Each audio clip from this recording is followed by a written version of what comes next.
There are almost 10,000 people who work there. The lion's share of those, virtually all of them, work hard and do their job.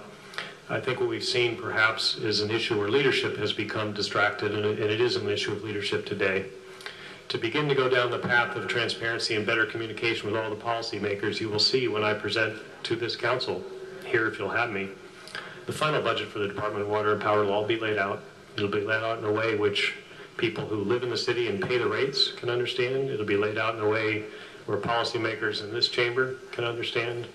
It'll be laid out in a way where the mayor can understand it and his advisors, and it'll be laid out in a way where the commissioners of the Department of Water and Power can understand. So it begins with transparency. It begins with an open line of communication. From that foundation, we can build a framework to discuss the long-term issues that the department has to deal with. Do you think there's been a lack of transparency, credibility, honesty, and integrity with the department and the public and neighborhood councils? I'm not a city historian. I don't know exactly what has transpired. I can tell you, reading the newspapers, it doesn't seem to be a lot of open and honest communication or clear communication between all the parties involved, and I think we have to rectify that.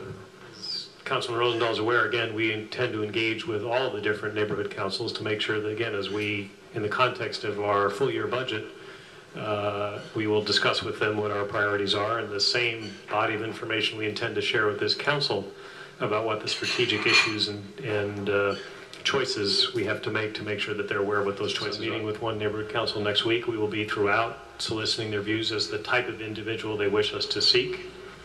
And it's the responsibility of the commission to make sure that that individual embodies all those different characteristics.